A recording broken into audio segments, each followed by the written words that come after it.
میں اپنے تمام دوستوں سے کہتا ہوں کہ اپنی بیویوں سے محبت کرنا عبادت ہے، ان کی خطاؤں کو معاف کرنا عبادت ہے۔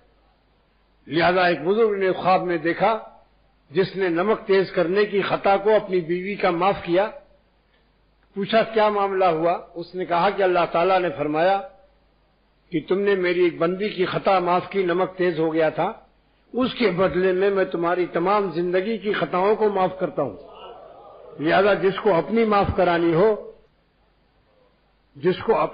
کرانی ہو اللہ سے، اللہ کے بندوں کی خطاؤں کو معاف کرنے کی مشق کرو، چاہے بیوی ہو چاہے دوست احباب ہو۔ مزاج میں کرختگی اچھی بات نہیں ہے، نصیحت بھی کرو تو چہرے پر جمال و تبسم ہو۔ مجھے اپنے احباب کے چہرے کو دیکھ کر اذیت پہنچتی، اگرچہ وہ میرے مخلص ہیں اور خانقاہ کے فائدے ہی کے لیے نصیحت کرتے، مگر انداز نصیحت مجھے ان کا پسند نہیں۔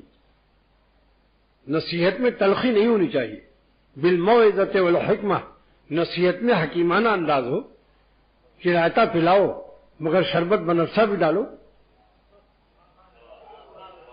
اب میری حکیمی کام آئی کہ نہیں بتاؤ؟ اگر میں حکیم نہ ہوتا تو یہ بات سمجھ میں نہیں آتی۔ آپ بے شک نصیحت کرو لیکن ساتھ ساتھ اس میں مصری بھی ڈال دو، شربت بنفشہ ڈال دو۔ جب بھی ہمارے استادوں نے عرق شہترا اور کڑوی دوائیں لکھی تو اس میں شربت و ناب کا اضافہ کر دیا۔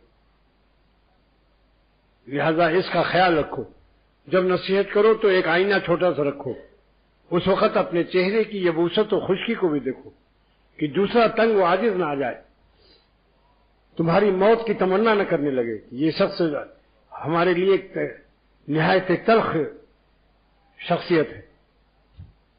اسی بات کو پیار و محبت سے کہو کہ بھائی ہم لوگ یہاں اپنے بزرگوں کے پاس ہیں، ہماری کچھ ذمہ داریاں ہیں کہ ہمارے بڑوں کو کوئی تکلیف نہ پہنچے، لہذا ہر آنے والے کے ساتھ تلاشی بھی لو اور بات چیت بھی کرو کہ یہ کہاں سے آئے ہیں، آپ کہاں سے تشریف لائے ہیں، تاکہ دیکھ بھال بھی رکھو۔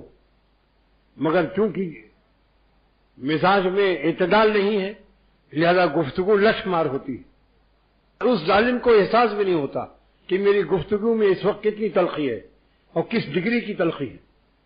اپنے مربی اور شیخ سے پوچھو اور بار بار پوچھتے رہو کہ میری انداز گفتگو میں کچھ فرق ہوا یا نہیں ہوا، یا ہم ٹٹ فاٹ ٹائٹ ہی رہے، ابھی تک کیٹ اور ریٹ سے آگے نہیں بڑھے۔